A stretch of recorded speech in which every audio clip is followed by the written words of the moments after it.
Buat Bapak Ibu, kita mulai ya. Assalamualaikum warahmatullahi wabarakatuh. Bismillahirrahmanirrahim. Alhamdulillahirabbil alamin. Alhamdulillahilladzi arsala rasulahu bil huda wa dinil haqq liyudhhirahu 'ala dini kullihi wa kafaa billahi shahida. Asyhadu an la ilaha illallah wahdahu la syarika lahu wa asyhadu anna Muhammadan 'abduhu wa rasuluhu la nabiyya wa rasula ba'da.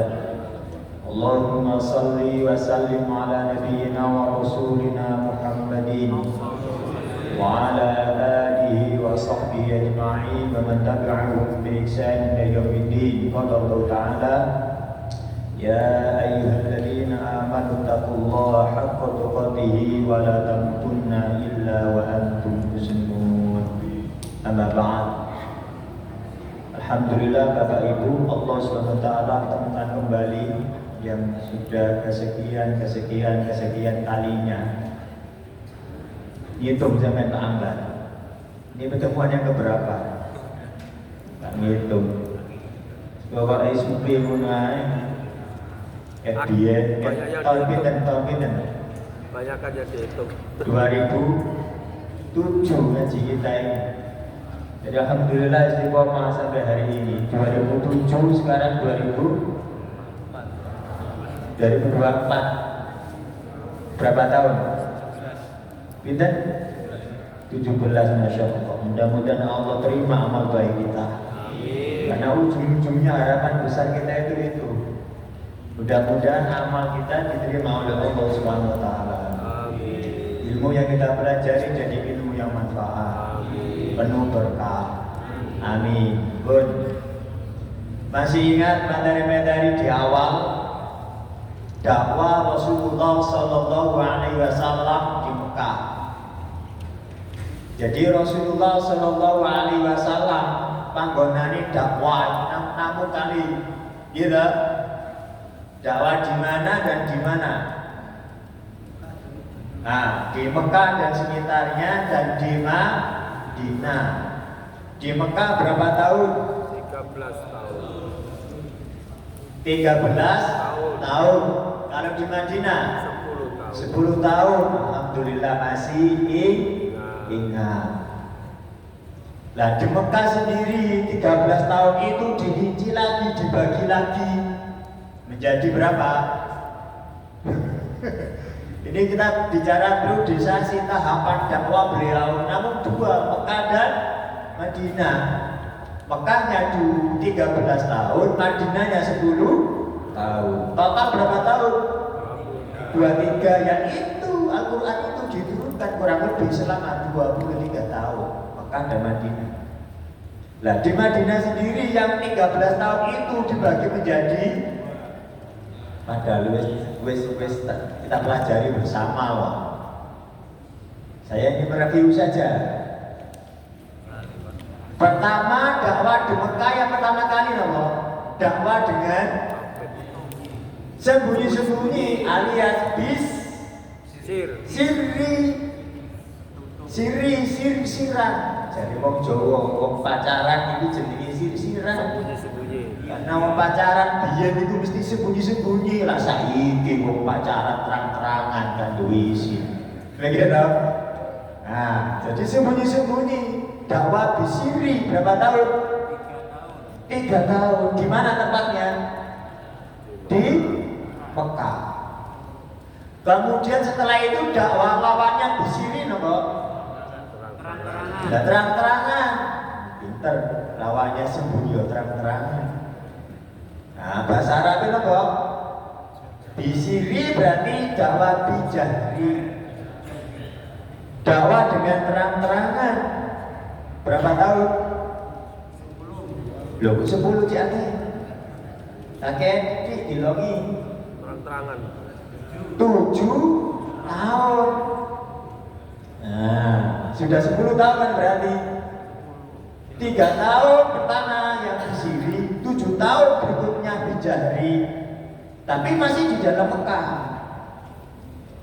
Nah, sekarang ini dakwah bijahri terang-terangan, tapi sudah mulai keluar Mekah.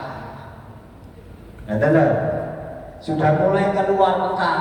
Nanti ada dua tempat yaitu Taif dan di Madinah.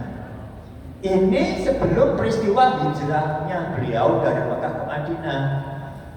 Jadi dakwah terang-terangan tapi di luar Mekah, yaitu ke Taif sama ke Madinah.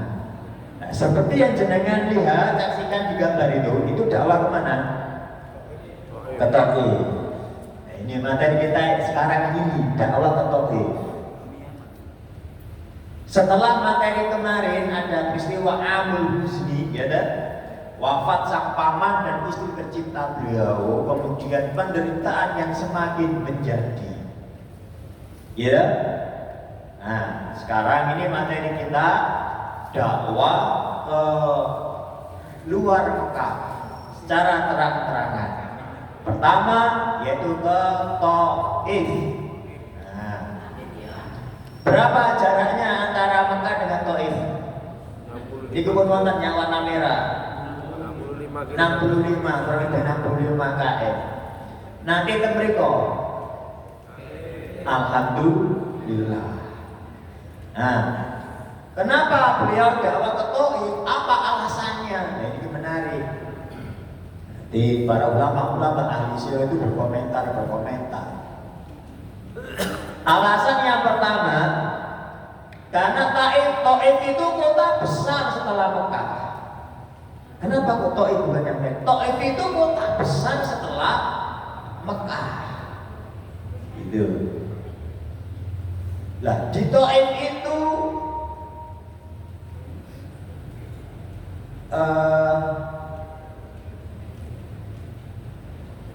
subur dan sejuk yang bawah aja ya. Subur dan sejuk. Jadi karena Taif itu kota besar setelah Mekah, terus Taif itu subur dan sejuk.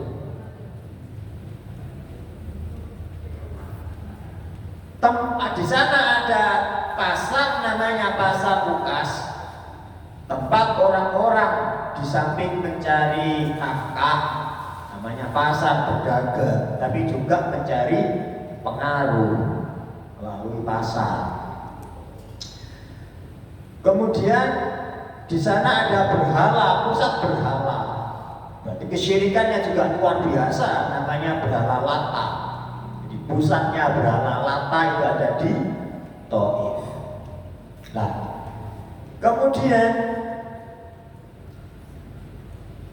di Taif itu ada kabilah yang sangat berpengaruh. Namanya kabilah Thaqif. Jadi kabilah yang sangat berpengaruh dan menjadi saingan Mekah. Di Taif ada kabilah yang luar biasa namanya kabilah Thaqif. Nah, keturunannya Thaqif maka dikatakan Bani Thaqif di sana. Nah, tak kasih gambar apa itu? Ada gambar apa itu? Gajah kan? Ingat apa itu? Raja Abroha. Jadi sebenarnya Raja Abroha itu di samping berniat menghancurkan Mekah, itu juga ingin menghancurkan Taif. Dua kota besar mau dihancurkan.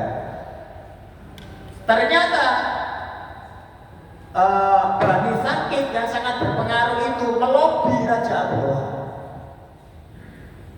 sehingga tidak jadi menghancurkan Taif, tapi kemudian yang menjadi sasaran adalah Mekah. Berarti betul kabilah Thaqif yang ada di Taif itu memang sangat berpengaruh sampai berhasil mempersuasi, membujuk Raja Abroha itu, sehingga Raja Abroha dan pasukannya tidak jadi menghancurkan Taif. Berarti Taif itu berpengaruh, diperhitungkan. Nah, ngerti? Bun, jelas ya? Ini saya rangkum dari beberapa kitab yang saya baca. Nah, ketemunya ini. Terus, nah aku ya bingung toh. Kalau ditulis di kota besar setelah Mekah ini gambarannya supaya apa tak golek gambar. Saya kira itu enak kok. Dia tak golek gambar. Terus enak. Nah, seperti itu. Sehingga Mudah-mudahan dengan ada visualisasi gambar memudahkan kita untuk mengingatnya. Maka susah lagi. Jazakumullahu khairan katsiran. Walaupun saya kurang setuju kalau setiap pembelajaran selalu pakai visualisasi gambar. Seperti anak-anak generasi sekarang, generasi Z, pakai gambar. Sehingga ada keterbatasan dalam berimajinasi. Enak kayak menyenangkan, semua guru kita buat gambar-gambar biar imajinasinya semakin kuat. Tidak, justru itu menjajah. Masih ingat dulu ketika saya hidup di desa, mungkin sini juga nggak jauh beda. Ketika ada sandiwara, Brahma Kumbara, ada sahur sepuh gitu kan, mendengarkan dari mana? Radio. Saya dari kampung desa Lamongan, TV itu jarang, sehingga tidak bisa visualisasi, sehingga mendengarkan siaran langsungnya sepak bola antara Persigres dengan Persebaya, jago Persebaya. Gol sudah berimajinasi dan paham, sehingga telinga ini terolah, terbiasa dengan mendengarkan.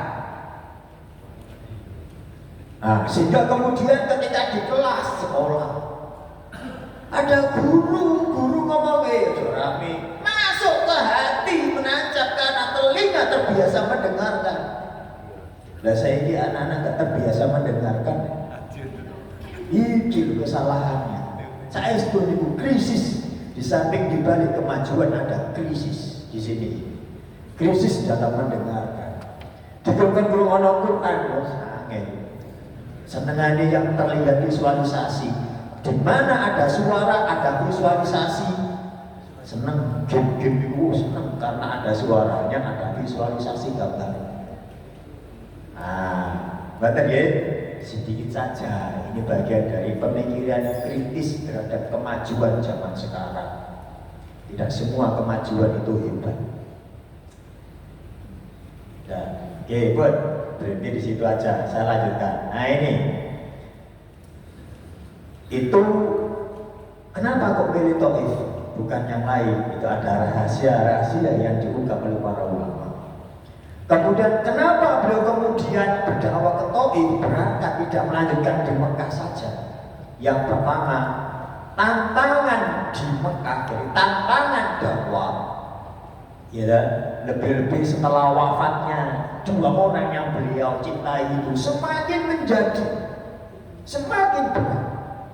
Jadi tantangan di Mekah semakin berat setelah wafatnya dua orang yang sangat beliau cintai, yaitu Abu Thalib dan Khadijah radhiyallahu anha. Kemudian kaum muslimin itu terpecah. Di Mekah ada yang di Habasyah, dan Habasyah sendiri memang sudah tidak memungkinkan berkembangkan kaum muslimin. Maka butuh mencari lahan baru, lahan dakwah baru, sekaligus menjadi basis dakwah yang subur. Jadi kenapa Taif ingin membangun basis dakwah? Setelah Mekah mengalami kesulitan, mengalami tantangan yang lebih hebat. Makanya dakwah itu ngeten lho, nyuwun sewu, jenengan jangan berhenti berdakwah. Nang kene kok gak disenengi, ora apa-apa, jangan berhenti berdakwah. Aku berhenti berdakwah nang kene, tapi tak lanjutkan berdakwah di tempat yang lain. Mencari orang-orang yang siap menerima. Barang antik ini loh, kertas barang antik apa misalnya? Cari misalnya ada sepeda zaman dahulu. Jenengan jual kepada orang-orang yang tidak bisa menghargai barang antik, yo gak bayu. Apa sepeda pendek kayak model gitu, orang-orang nih 5 juta, 10 juta, 50 juta itu mau. Berarti dia datang kepada orang yang tidak bisa menghargai sepeda pancal misalnya sepeda zaman dulu. Maka carilah orang-orang yang siap menerimanya. Nah, jadi dakwah itu sekali buat kados beliau Nah, Mekah mengalami tantangan yang berat, maka beliau mencari lahan baru, menjadi basis dakwah yang baru dan yang sangat subur. Yang berikutnya, Taif sangat strategis dan berpengaruh setelah Mekah. Nah, mengharap kabilah Thaqif, orang yang berpengaruh itu masuk Islam. Dan mudah-mudahan ada suaka politik, suaka dakwah, perlindungan dari Bani Thaqif yang ada di Taif yang berpengaruh itu. Bisa dipahami ya tadi? Karena berpengaruh Raja Abraha yang berkutik nah, dengan orang-orang yang berpengaruh ya, Bani Thaqif yang ada di kabilah Thaqif itu, kabilah Thaqifah itu nanti ketika masuk Islam kemudian menjadi kekuatan bagi kaum muslimin, memberikan perlindungan kepada kaum muslimin. Maksudnya begitu. Lanjut. Nah, kira-kira kemudian apakah yang beliau harapkan Bani Thaqifah kemudian masuk Islam terus melindungi beliau?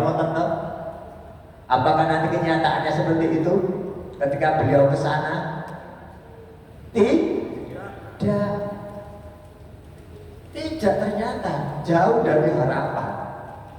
Nah, apa yang terjadi? Nah, ini waktu itu kan di bulan Syawal tahun 10 kenabian. Alhamdulillah kemarin ada yang tanya, tidak sempat tanya di forum umum, terus saya sebelum pulang ditanya, maksudnya 10 kenabian itu nopo toh Pak? Maksudnya 11 kenabian itu nopo toh Pak? Ada yang merasa bertanya? Begitu? Katanya alhamdulillah. Jadi maksudnya itu adalah dihitung, berarti kan kalau ada 10 kenabian, berarti hitungannya kan mulai dari 1, 2, 3, 4, 5, 6, 7, 8, 9, 10. Jadi ini tahun ke-10 setelah beliau diangkat jadi nabi atau rasul. Nah sekarang beliau diangkat jadi nabi atau rasul, itu usia berapa tahun? Usia 40 tahun. Yes. Beliau diangkat jadi nabi atau jadi rasul. Saya menggunakan istilah yang tak samakan dulu aja, antara kalau tahun-tahun begini itu disamakan antara nabi dan rasul. Sebenarnya ada lagi perbedaan para ulama, diangkat jadi nabi itu usia 35, yang jadi rasul yang usia 40 tahun.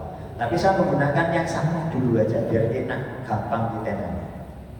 Jadi beliau jadi nabi atau jadi rasul itu ketika berusia 40 tahun, ketika menerima wahyu kemudian diperintah berdakwah. Jelas ya? Nah, sehingga tahun 10 kenabian. Nah terus kira-kira beliau usianya berapa tahun? Ya 50 tahun. Nah, beliau ditemani, beliau berjalan kaki ke Taif itu. Oh berarti tidak bersama kaum muslimin yang lain, tidak. Karena ini dakwah yang penuh dengan tantangan. Maka beliau sendiri yang ke sana, ditemani oleh pembantunya,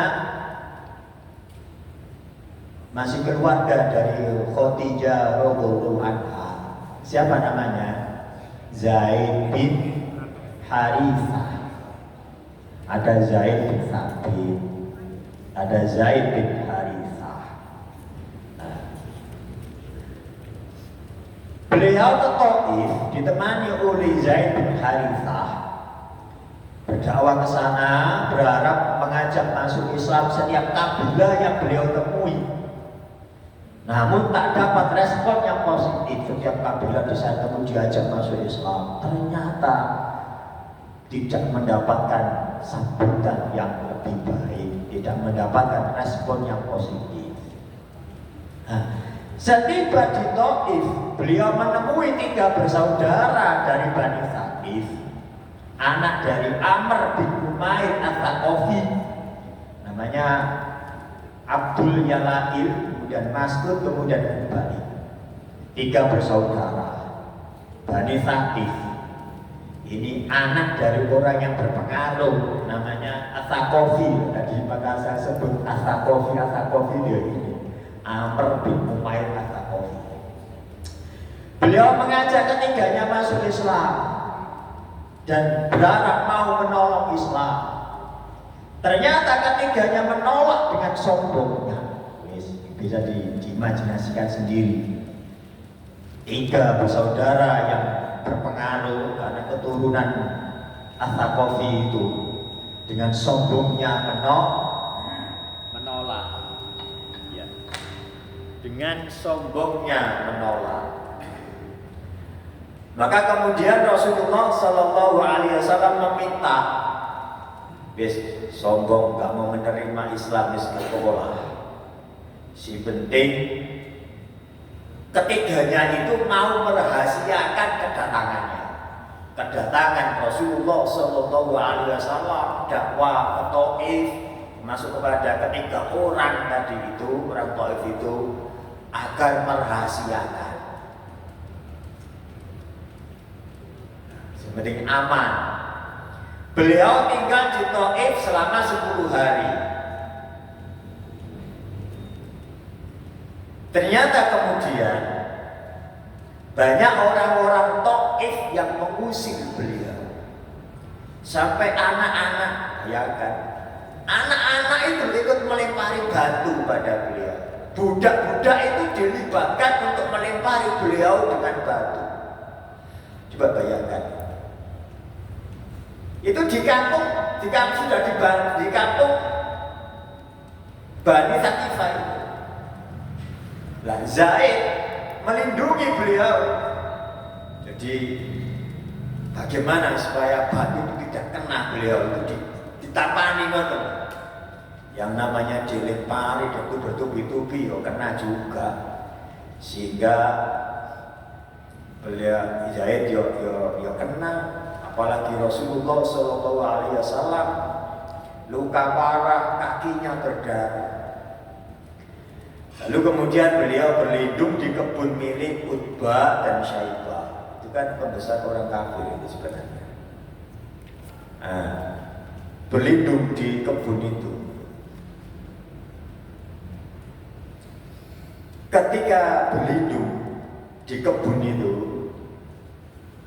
beliau berdoa, bermunajat kepada Allah Subhanahu wa Ta'ala. Itu doanya lengkapnya. Masya Allah. Allahumma ilaika ashku dha'fa quwwati. Itu merintih. Itu rintihan doa beliau. Ya curhat rintihan beliau kepada Allah Subhanahu wa Ta'ala. Ya. Allahumma ilaika ashku. Ashku itu kan kayak ya curhat, bertanya, curhat, merintih akan kelemahan kekuatan dirinya. Ini. Ya Allah, kepadamu kuadukan lemahnya kekuatanku dan sedikitnya kesanggupanku, kerendahan diriku berhadapan dengan manusia. Juga rendah sekali beliau ketika berhadapan dengan manusia. Sampai anak-anak kecil, budak-budak dikerahkan melempari batu, beliau hina sekali. Wahai yang maha pengasih lagi maha penyayang, engkau adalah pelindung orang-orang yang lemah, dan engkau juga pelindungku. Kepada siapakah diriku hendak engkau serahkan? Masya Allah.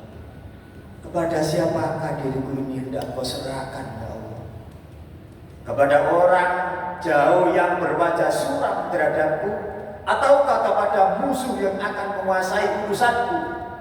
Asalkan kau tidak murka kepadaku, semuanya itu tak kuhiraukan, karena sungguh besar nikmat yang telah engkau limpahkan kepadaku. Masya Allah. Jangan bisa menghayati untayan doa beliau. Beliau menderita kan? Menderita sebenarnya. Sakit kan? Sakit sebenarnya, berdarah-darah.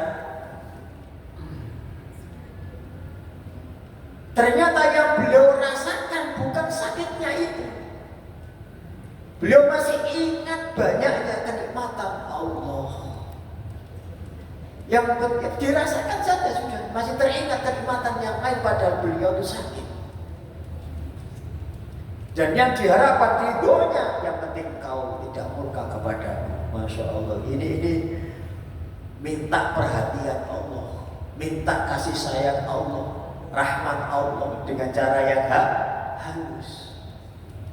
Masya Allah. Aku berlindung pada sinar wajahmu yang menerangi kegelapan dan mendatangkan kebaikan di dunia dan di akhirat. Dari murkamu yang hendak engkau tumpahkan kepadaku, hanya engkaulah yang berhak menegur dan mempermasalahkan diriku hingga engkau ridho kepadaku, dan tiada daya dan kekuatan apapun selain atas perkenanmu ya Allah. Ini saya ambil di Sirah Ibnu Hisham.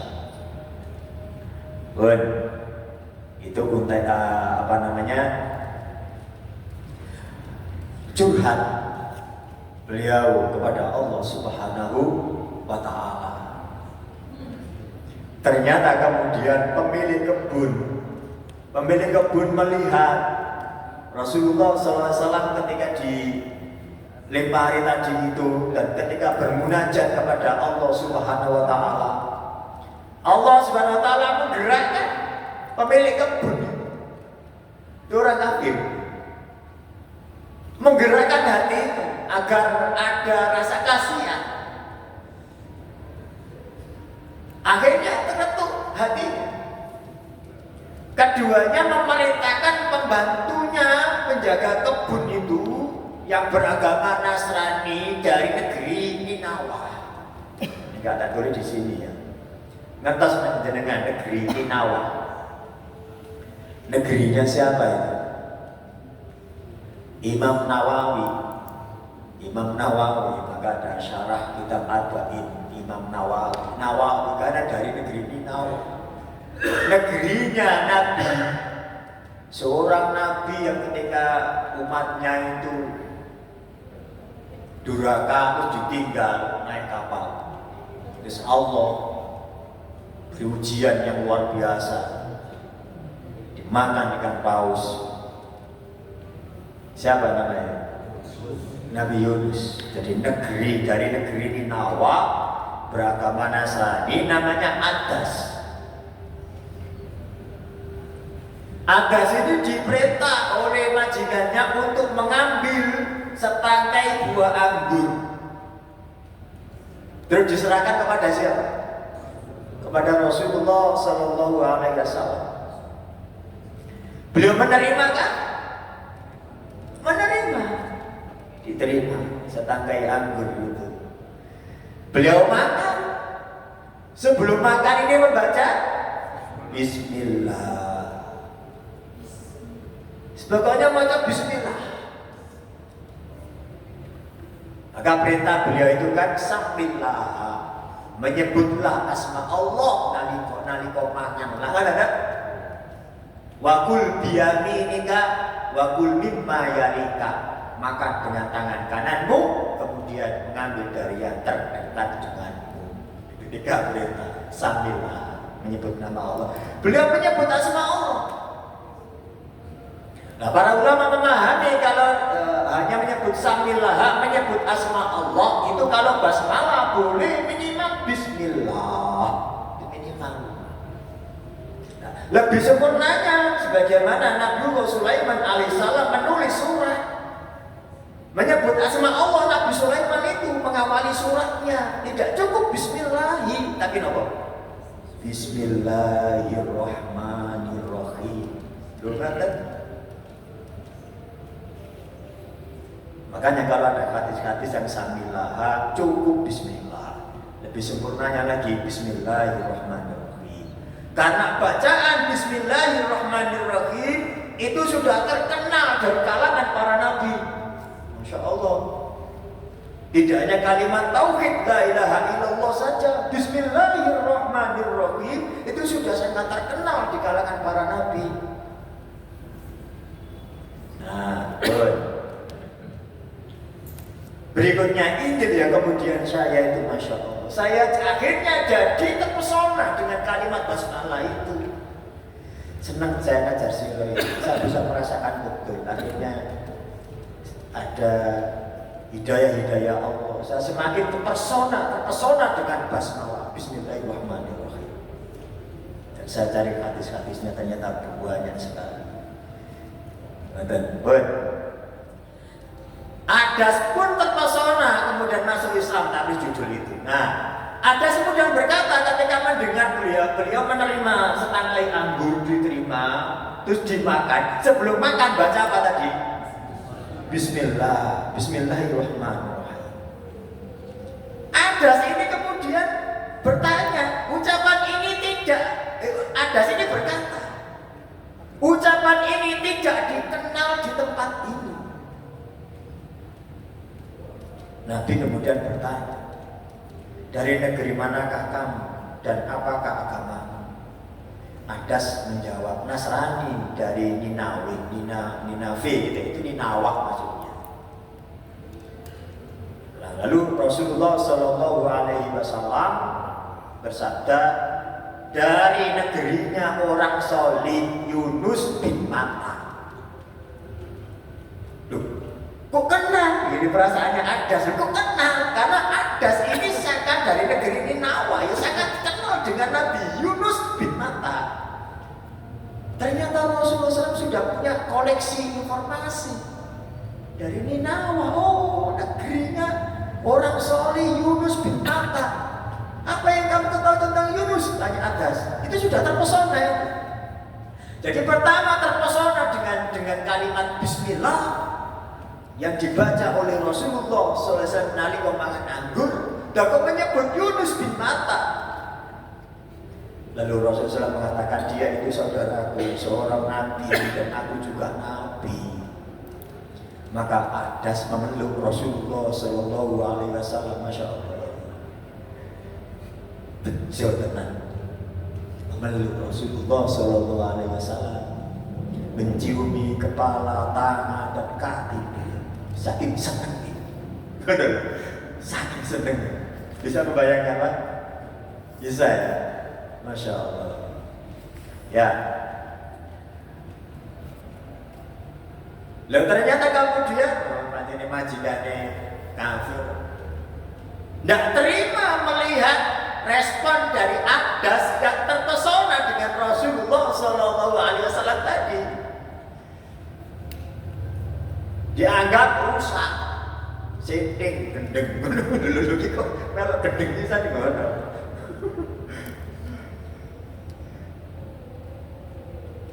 Maka kemudian ketika Adas mendatanginya, keduanya bertanya, celaka kamu wahai Adas, mengapa kamu cumi kepala, tangan dan kaki orang itu? Nah, Insya Allah, wahai Tuanku, di atas bumi ini tidak ada yang lebih baik dari Allah. Saya yakin khusyuk itu mengucapkan itu. Coba kan bayangkan, wahai Tuanku, di atas bumi ini tidak ada yang lebih baik darinya. Ia telah memberitahukan sesuatu kepadaku yang tidak diketahui kecuali oleh seorang nabi. Allah Akbar. Dia telah memberitahukan kepadaku tidak ada yang tahu itu melainkan dia seorang nabi. Mulai terpesona bas namanya tadi itu loh.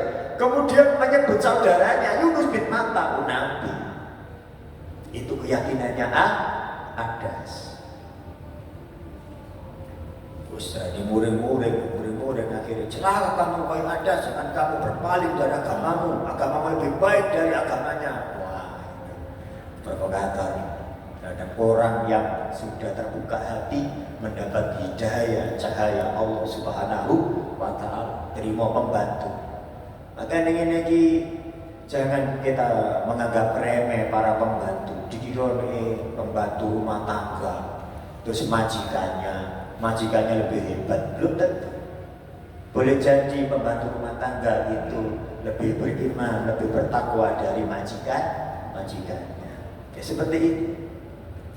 Maka Adas kemudian kembali menemui Rasulullah Sallallahu Alaihi Wasallam. Lalu Nabi bacakan kepadanya Al-Quran yang berisi kisah Nabi Yunus alaihissalam. Karena itu sangat dikenal, sangat disenangi oleh siapa tadi? Oleh Adas tadi. Masya Allah. Itu beliau membacakan itu. Ini cara dakwah. Dari dakwah itu kebenaran, tapi disenangi lah iki ya. Nah, tiga ini. Senengane maca Quran, itu dijak maca Quran. Senengane kok dijak mangan, dijak pengajian gak berangkat, dijak mangan aja. Kan saya setuju. Jadi mencondongkan hatinya pada kebenaran. Aja dijak ngaji di sini, dijak mangan si ae, diseneng no atine. Seneng kok wapi, tak lokno yo gak balas. Saiki malah ngejak aku mangan. Sampai ngelokno aku yo kok gak kalong awakku, gak kalong dunya. Aku yo gak loro apa. Tak dongakno sampean di sepuro Allah. Nalika ngelokno aku. Terus aku ya dadi wong sabar. Ngono kan terpesona ya Allah kok nabi koyo ngene. Ya boleh kita nggo bojone sampean, anake sampean. Seneng kira-kira luar biasa. Jadi mencondongkan hati itu dengan harta. Maka harta dalam bahasa Arabnya mal itu bisa dari main, malayaminu, yamin itu mencondongkan. Jarang orang itu mencondongkan hati seseorang dengan harta. Sing akeh mimbar, tambah Melayu. Gitu, condongkan. Betul, saya dari sirah itu saya membuktikan. Saya coba betul.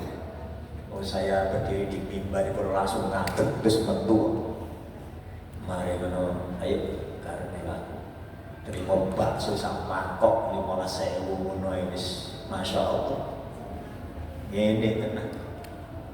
Saya setuju dikira orang sing nang warung kopi ngono elek kan.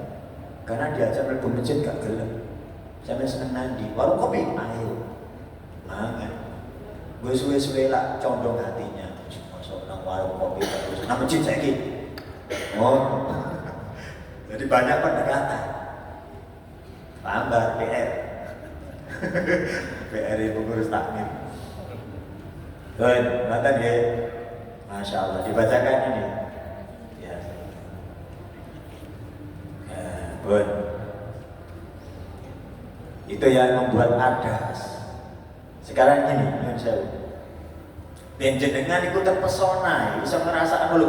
Kok iso yo adas itu terpesona dengan kalimat basmalah yang dibaca oleh Rasulullah Sallallahu Alaihi Wasallam itu. Surat Nabi Sulaiman apa tulisannya? Diawali dengan Bismillahirrahmanirrahim. Siapa yang mampu memindahkan ratu istananya yang memindahkan istananya Ratu Bilqis dari negeri Sabah, Yaman ke Palestina. Apakah dari golongan jin, apakah dari golongan manusia?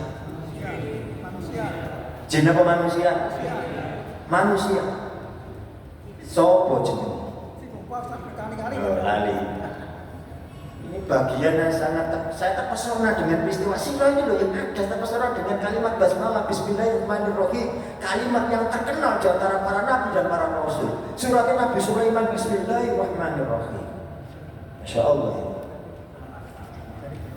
Nah, ternyata Nabi Sulaiman itu duwe murid itu sakti mandraguna. Wah, gak? Jenenge Barkhoya. Iya Pak, kenangan-kenangan ngaji sama Prof. Ruh. Ya waktu Al-Qasas itu ada nama di kitab As-Sobuni ditulis Barkhoya itu namanya. Disebutkan di kitab itu Barkhoya ini sudah mengenal, dia ahli tauhid juga, mengenal asma Allah, orang yang mengenal dan faham akan asma Allah. Lah Nabi Sulaiman alaihissalam menulis surat mengawali dengan Bismillahirrahmanirrahim. Kira-kira Barkhoya mau berbuat sesuatu itu memoco apa? Muridnya Nabi Sulaiman. Bismillah. Kira-kira. Bismillah. Yakin, kita yakin yakinnya Barkhoya naliko memindahkan istananya Ratu Bilqis dari negeri Sabah menuju Palestina, mohon perlindungan kepada Allah SWT. Bismillahirrahmanirrahim. Lu ngono yo pindah iso Barkhoya. Masya Allah. Makanya kita harus terpesona. Makanya sekarang masuk ke fikih. Itulah kenapa kemudian pendapat dari Imam Syafi'i, nanti beberapa ada hadisnya juga. Orang sholat, ojo sampai gak muncul bismillah dalam Al-Fatihah. Bahkan sama-sama dikeraskan seperti Alhamdulillah. Itu di pendapat Imam Syafi'i. Nah, senajan tidak dikeraskan kalem-kalem, ojo sampai gak muncul bismillah. Bisa, gitu. Senajan misalnya itu bukan wajib jenengan mengatakan itu pendapat yang itu bukan bagian Al-Fatihah, gitu. Tapi ojo sampai gak muncul bismillah, ojo sampai. Kudu diwaca. Senajan itu jenengan ikuti pendapat yang itu bukti tidak wajib karena tidak menjadi rukun ayat dari surat Al-Fatihah. Yo dirino ora apa-apa. Bismillahirrahmanirrahim. Alhamdulillahi rabbil alamin. Tapi bismillah itu waca jangan sampai tidak. Nah, itu luar biasa. Bener pokoknya berangkat bismillah. Nyampe alhamdulillah. Lah aku terangno meniki waktu ini tebak. Maksudnya terpesona jenengan. Ini kan internalisasi nilai-nilai di balik sirah yang ada tadi. Toh saya juga menggunakan pendekatan sirah berkhoya tadi. Pun cukup mawon deh, mari Pak iki lho, iki meneh lanjutane mawon. Menjadi ngaji itu pelan-pelan kayak memasukkan air dalam botol. Apa meneh waktu ini jenengan iki antara maghrib dan isya. Pendek. Apa maneh waktune badha subuh sampai ya salat sunat 2 rakaat itu suruh itu pendek. Kacek 5 menit 10 menit titik protes Pak. Gimana nih ini? Aku itu gak sih wis cukup. Wis pertanyaan singkat mawon. Ben ngetok ngaji tenan masuk tak takon. Enggak. Lupa diterangkan mulainya paham Trinitas tahun berapa Pak? Dalam Mulainya paham Trinitas tahun berapa kemarin diterangkan? Sing keras Pak, Pak. Paham Trinitas. Mulai tahun berapa? Tahunnya. Ya. Oh, nggih. Paham Trinitas mulai tahun berapa? nah, guys. Ada sini kan tadi agama Nasrani. Oke.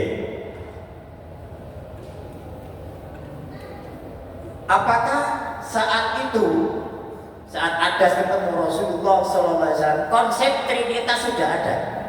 Sudah ada dalam sejarahnya. Ini nasab sampean. Silsilah keilmuan saya ini ya dari baca buku ya, kemudian dari mantan biarawati Bu Irini Handono. Ya. Secara keilmuan, sangat keilmuan. Nasab sangat ilmu. Jadi menurut beliau itu tahun 325 Masehi, jauh sebelum Rasulullah Shallallahu Alaihi Wasallam lahir ke muka bumi. Konsep Trinitas itu sudah ada tahun 325. Nah terus di mana Adas? Adas ini kan bagian dari orang-orang yang mengikuti ahli kita. Sehingga kemudian tidak percaya kepada Trinitas itu. Dia tidak menuhankan Nabi Isa alaihissalam. Makanya kemudian hatinya itu terbuka, bisa menerima kebenaran yang disampaikan oleh Rasulullah Shallallahu Alaihi Wasallam. Pun pertanyaan singkat pendek, jawabannya singkat pendek. Kata tak ya? Cukup ya? Nah, pun kita tutup, kita akhiri. Mudah-mudahan ini manfaat. Kita semakin terpesona dengan Rasulullah SAW, terpesona apa yang beliau baca, terpesona dengan Bismillahirrahmanirrahim. Makanya kemudian ikuti jejak beliau. Ono masalah apa-apa wis gak usah cerita nang tanggane. Kadang-kadang ndak perlu awak dhewe curhat nang bojo padha ae. Melek bengi bermunajat kepada Allah sampai nangis saking gak kuat. Ya Allah, ya Allah, ya Allah. Yakin Allah beri pertolongan. Saya setuju. Curhat kepada Allah. Nang bojo enggak. apa maneh nang tonggo nang liya-liyane sudah kepada Allah. Sebagaimana beliau di kebun itu. Alhamdulillahirabbil alamin. Subhanakallahumma wa bihamdika asyhadu an la ilaha illa anta astaghfiruka wa atubu ilaik. Wassalamualaikum warahmatullahi wabarakatuh. Waalaikumsalam.